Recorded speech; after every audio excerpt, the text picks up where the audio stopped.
जब भगवान शिव और माता पार्वती का विवाह हुआ था। हाँ, वो बात अलग है कि मेन टेम्पल तोड़ दिया गया था। जब औरंगज़ेब आया, इंडियंस का आना अलाउड नहीं है, सिर्फ ये लगभग 9 डिग्री झुका हुआ है। तुमने उनको जहाँ पैसा दिया, वहाँ से स्कैम स्टार्ट। काशी इतिहास से भी पुराना है, बट कैसे? जब भगवान शिव और माता पार्वती का विवाह हुआ था, तब भगवान शिव की इच्छा थी कि वो आइसोलेटेड प्लेस यानी कैलाश पर्वत छोड़कर किसी सिटी एरिया में शिफ्ट हो। तो उन्होंने काशी को चुना। क्यों? क्योंकि काशी जो है वो भगवान शिव के त्रिशूल पर विराजमान है, वो धरती को टच नहीं करती। इसके बाद एक स्टोरी यहाँ की ये भी है कि यहाँ एक राजा रूल करते थे जिनका नाम यार मैं नाम ही भूल जाता। तो वो जो किंग थे वो काशी को छोड़ने के लिए मतलब तैयार नहीं थे। तो भगवान शिव ने पहले कई योगिनीज और भगवान सूर्य को उनके पास भेजा उन्हें मनाने के लिए कि ताकि वो ये सिटी छोड़ दें और भगवान शिव यहाँ शिफ्ट हो जाए। तो वो नहीं माने, वो काशी छोड़ने के लिए तैयार नहीं थे। उसके बाद तुम लोगों ने साम दाम दंड भेद सुना ही होगा। तो उन्होंने भेद का यूज़ किया। उन्होंने राजा को जैसे तैसे मनाकर वहाँ से हटा दिया। इसके बाद भगवान शिव ने यहाँ अपना शिवलिंग स्थापित किया, आदि विश्वेश्वर। अगर यहाँ के इन्वेडर्स की बात करूँ तो काशी को कई बार इन्वेड किया गया है। सबसे पहले काशी को इन्वेड किया गया था हुन्स के द्वारा, बट हुन्स ने उतना डिस्ट्रक्शन नहीं किया था। इसके बाद आए इस्लामिक इन्वेडर्स। काशी को सबसे पहले इन्वेड करने वाला इस्लामिक इन्वेडर था अहमद नियल्तिगिल। उसके बाद आया कुतुबुद्दीन ऐबक, फिर आया सिकंदर लोधी, उसके बाद आया सॉरी यार भूल जाता हूँ, हुसैन शाह सरकी। उसके बाद आया औरंगजेब जिसने सबसे ज्यादा डिस्ट्रक्शन किया। बट इतना करने के बाद भी हमारे भोले बाबा का अस्तित्व कोई नहीं मिटा पाया। आज भी वो वैसे के वैसे ही है। हाँ, वो बात अलग है कि मेन टेम्पल तोड़ दिया गया था। जब औरंगजेब आया तब उसने मेन टेम्पल को तोड़कर वहां मस्जिद बना दिया। जब तुम अंदर मंदिर में जाओगे तो वो एरिया अब तो कवर हो गया, बट मैं पहले भी आया हूँ। पहले क्या था कि वो ओपन था, और जब तुम पीछे की तरफ जाओगे ना तो भाई प्योर टेम्पल स्ट्रक्चर दिखेगा। मैंने सामने से टच करके देखा है उसे। पहले वो अलग ही था टेम्पल, मतलब सामने से मस्जिद और पीछे से मंदिर। अब यहाँ से चलते हैं Manikarnika Ghat. So finally we are inside Manikarnika ghats road and ये देखो मणिकर्णिका की गली कुछ ऐसी है।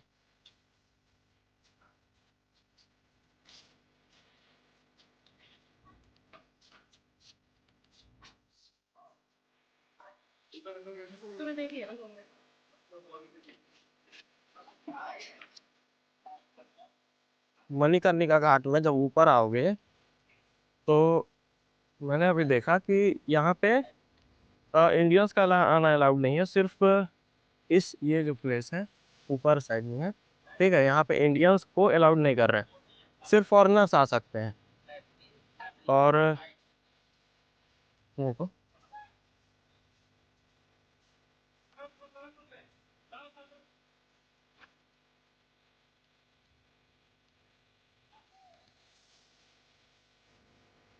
अभी मणिकर्णिका का कंस्ट्रक्शन चल रहा है। पहले साइड से ऐसा रास्ता था, ठीक है, तुम जा सकते थे साइड से।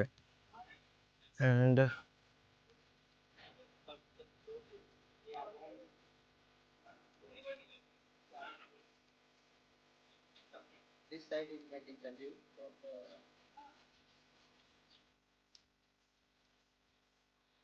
ऐसा कुछ कंस्ट्रक्शन चल रहा है यहाँ।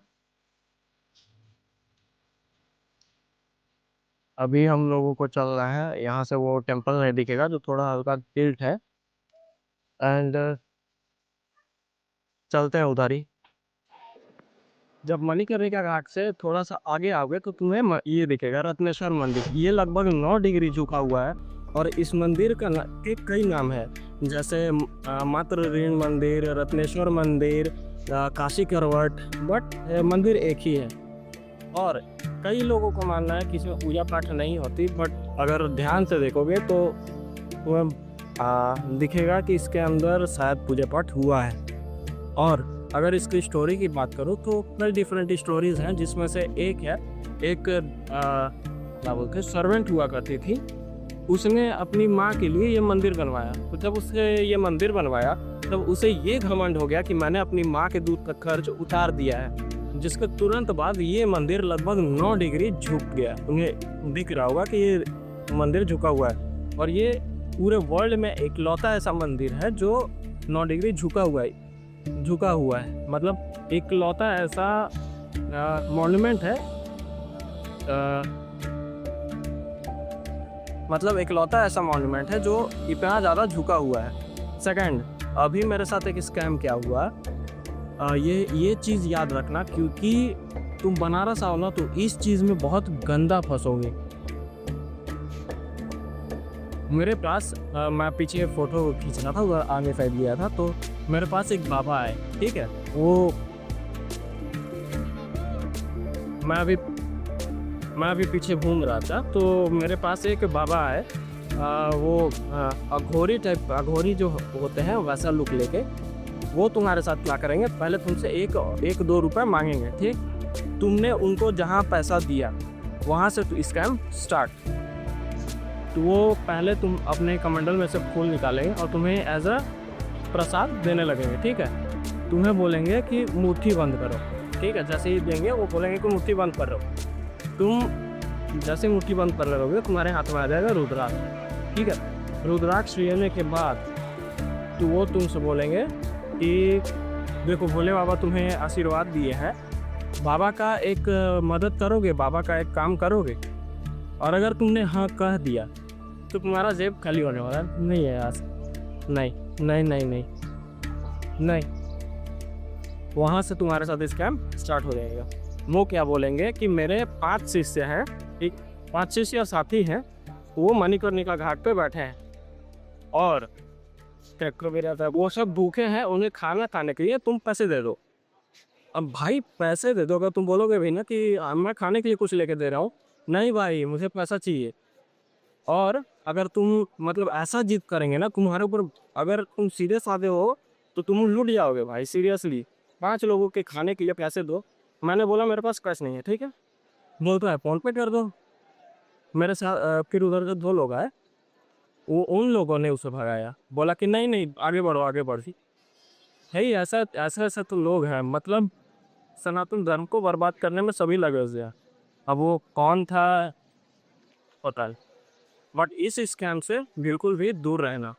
और अगर तुम बनारस में बोट से घूमना चाहते हो तो बार्गेन करना मत भूलना। अगर तुम दिन में बोट पे बैठते हो तो तुम बार्गेन करके 80 रुपीज़ तक बैठ सकते हो, और अगर रात के टाइम में बोलूँ तो 100 to 150 रुपीज़ में बोट वाले ले जाते हैं।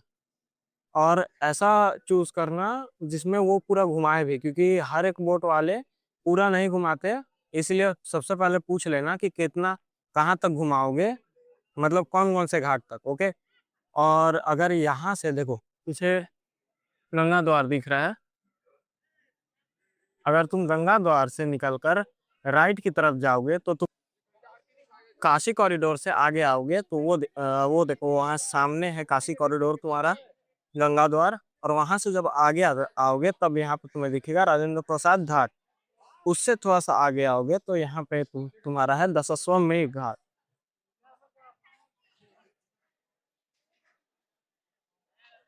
दशाश्वमेध घाट क्या है, ये वन, मतलब और भी कई घाटों पे आरती होती है, बट इसको सबसे मेन माना जाता है। देखो